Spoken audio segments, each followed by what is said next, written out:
What's going on, everyone? Welcome on into the video. I want to make this one super quick, but there's a lot of people who do not know that this is even possible. So right in front of us right now, we are looking at a list of tickers that you can trade options until 4:15 p.m. Eastern Time, 3:15 Central, and so forth, depending upon your time zone. And this is after traditional options trading that I'm sure most of us are aware of closes at 4 p.m. So for most individual stocks, 4 p.m. is the cutoff. That is it. But for certain ETFs or ETNs, this is the list right here where you actually can trade them. Now, a lot of people don't realize you can do this, but you also need to know what brokerage platform you're using. Not everyone's going to be able to do this.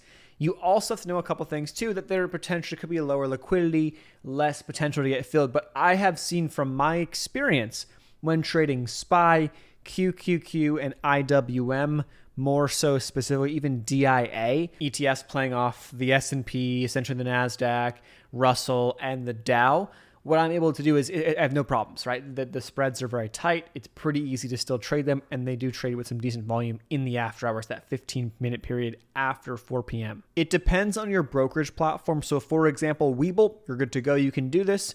TD Ameritrade, you're good to go. You can do this. I know for a fact Tastyworks you can use as well. A lot of platforms out there when it comes down to it. I do not believe you can do so on Robinhood. That's one of the exceptions to this rule. So make sure you are aware, or you contact your broker, ask him, hey, I know you can trade options on X, Y, and Z stock or X, Y, and Z ETF, whatever, until 3:15 p.m. Can I do that on your platform? If they say no, there's your answer. And that could be another factor to consider when looking to switch platforms. Okay. So on Webull, quick example, I'll walk it through. Let's say I want to trade VIX, the VIX options, and I'm like, okay, the VIX is going to go up. So I'm going to go to the option chain, and I think by Friday, or I think by, let's say, the 13th of July or the 27th, I don't know, pick a date, whatever you want to do. Let's say I pick the 20th of July, okay?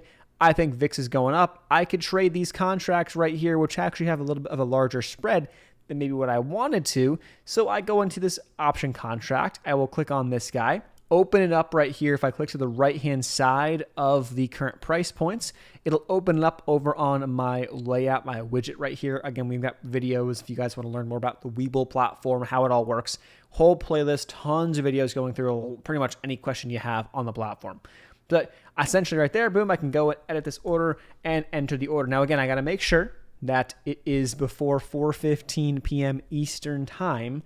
Okay, if it is before that time, then I will be able to trade this. Now, here's where it could be a bit more confusing, or for some people who are not aware or not very familiar with the spreads, the bid and the ask. If that number is a big difference, you might have to get filled toward the ask and you get a worse fill price, okay?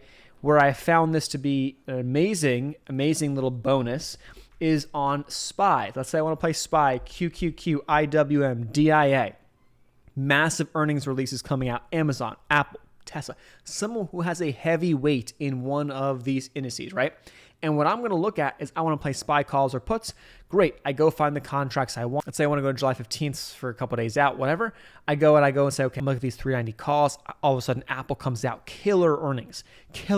And that's going to probably lift a lot of stocks. A lot of tech stocks, a lot of stocks in the S&P will get lifted. And if I'm quick, I might have a little bit of a scalp opportunity there. And so I'll jump over here. Boom, we could jump right in. I can go in here, edit my limit price. So you got a 196 bid, a 195 bid, 196 ask on the right-hand side, on the left-hand side right here on this contract. Super tight spread. This is great. If you're dealing with larger spreads, it's not as useful. But if the spreads are tight, meaning the bid and the ask, the spread between them is not very large, percentage-wise, that's great. And there's perfectly fine liquidity here, especially with SPY. Just make sure you're aware of that. Just watch the options for a day or two in the after hours. See how they trade. Watch time in sales. Watch level 2. If you look over here to our time in sales, notice this. At 16:00, that is 4 p.m., right? Based on the time in sales we're getting right here. So at 16:00, we still see that after that, there's still trades going through. Look at all these trades. All the way up to 16:14:46. So 4:14:46 was the last recorded contract that went through. One contract at 196.